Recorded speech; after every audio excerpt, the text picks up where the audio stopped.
Yep, just two guys here talking about shoes. I'm Thomas with Believe in the Run. I'm Robbe with Believe in the Run. And yes, we are here to review the Adidas Adios Adizero Adios Pro 3.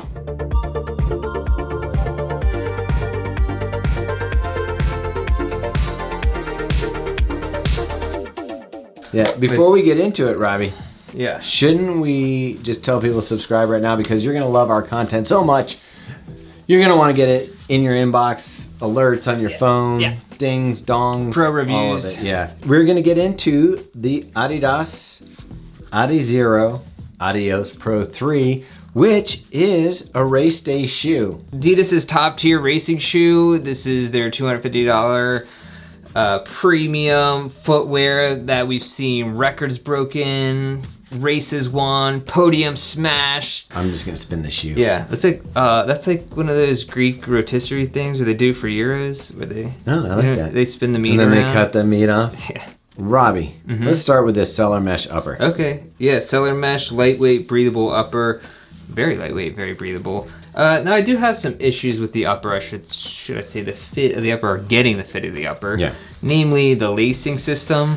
Dude, how much So of a pain in the complicated. ass is this lacing system? It's so complicated. I don't know if you can see it, but it's intricate. You can only tighten one part of the lace if you undo the entire rest of the lace. Yeah, and getting the fit dialed in just where you want it takes some work. On today's run, I probably spent at least 10 minutes stopping 4 different times to get it to where I could finally enjoy my run. Yeah, if you're a pro runner, I have a feeling that you'd have somebody that would come down there and like a, what do you call those crews on the side of pit crew? Pit crew? Yeah, like a pit crew to just get your lacing just right. All I have to say, once you do get it on the right way, it feels good, you're locked in, breathable. What do you think about this Legend of Zelda, like, elf? I get it. It's supposed to be like a pull tab. I'll never use it. I kind of like it. I like that you fold it down. It's an elf ears are soft. I think it's more like a Peter Pan hat. Oh, yeah. Well, that's what I meant. Like, Zelda has kind of the same Okay, thing, yeah, right? Zelda's there. Yeah. All right, Robbie, there's one other thing I got to say about the upper.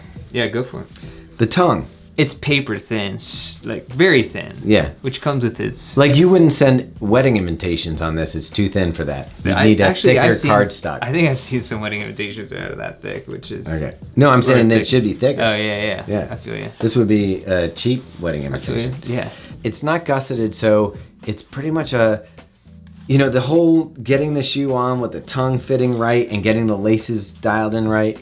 It's a chore. This could be improved a little bit. Yeah, it kept folding under me when I was trying to get it on. I was like, I hate doing this. Damn it! I must put on my expensive shoe one more time. After you get past the Cellar Mesh upper, you got your fit locked in.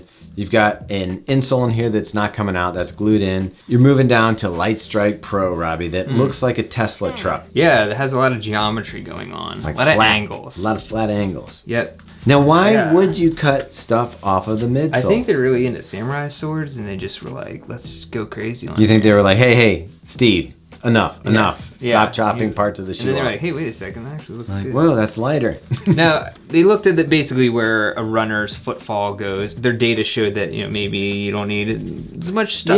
You're not making a lot of ground contact here. Gone with that. It may look funky at first, but it's really functional. Now, this is also like a dual layer of Light Strike Pro. So you can kind of see the two different layers. But that's kind of misleading, because how do you get the rods in there without making it a dual layer? Yeah, it's like, you made a sandwich. Yeah, we're making a rod sandwich. It's like, it's really, you do love your rod sandwiches. There's one special here at 1805 Eastern Avenue. Again, it meets the max height in the back, really, 39 millimeters. I mean, it's right there underneath, but yeah. Now, you know what they did change in this year's version? Drop. It was 8.5 millimeters last year. It's 6.5 this year. They also made the base a little bit wider to increase stability on the shoe. They'd had some complaints about the stability. They did also change up their rod configuration. Yeah, so they call it kind of like a pretzel rod, which It's interesting because a pretzel rod is It's really straight. just a straight line. Yeah. But this is like a You're talking to a pretzel. dude from Pennsylvania. It comes in, it loops around, and goes back out. But what that does, it makes it a one-piece mechanism. Right. Where before you had the rods. Individual energy rods. Yeah, attached with a plate in the back heel. My theory about changing up the configuration is that the energy rods were breaking like hell last year, and they were like, we need to disperse the energy throughout the rod system, because we saw a bunch of photos where the energy rods in this shoe were snapping. It feels great underfoot. I do like the way this rides, better than the previous version. What really changed here, I think, is that feeling under the toes. When you hit it like right here, it feels so good. It rewards you. And I could tell the difference over last year's version too. It felt a lot more stable.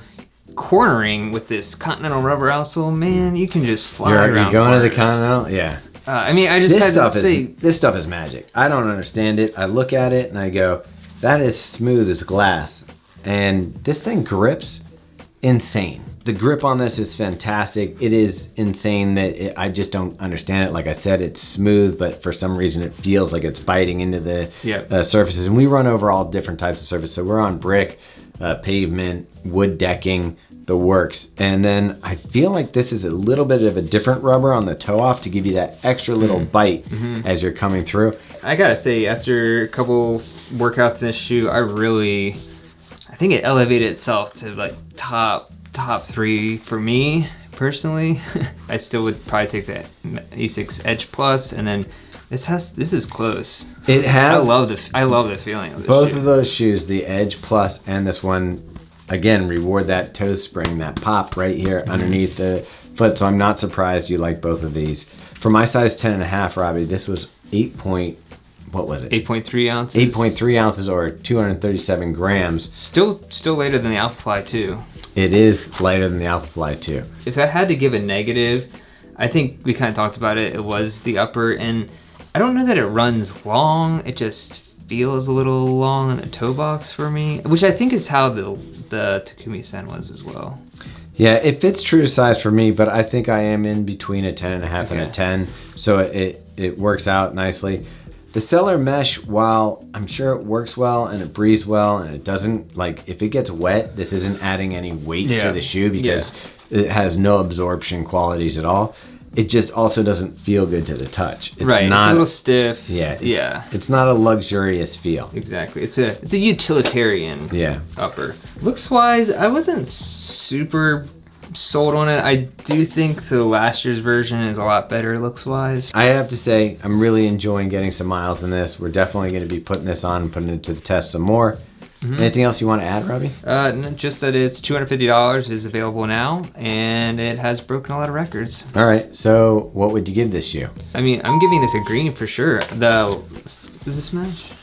It's actually pretty close. Yeah, you have to give it green so that it matches. Both give this one a green. I think that what's exciting for runners right now is there are choices here for race day, where I feel like a couple years ago, there weren't a lot of choices. You had to go with one brand. You got to hope that you get online as soon as stuff released. And now you should be able to find a shoe that works for you. All right, and check out the written review. I think we're even going to have Ben Johnson contribute on this one.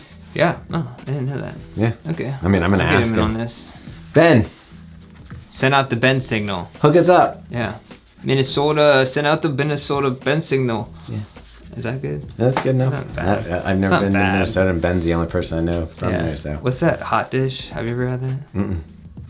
It's like, Cheese and curds. Yeah, it's like just tater tots with like melted cheese on it, and I think some other stuff. That sounds. It's basically what you eat when it's 10 degrees out. Yeah, a baked potato in a tray. Yeah, it's like when you're hammered drunk at 2 a.m. in Minnesota in January. I think you eat hot dish. All right, and that's it. Whammy.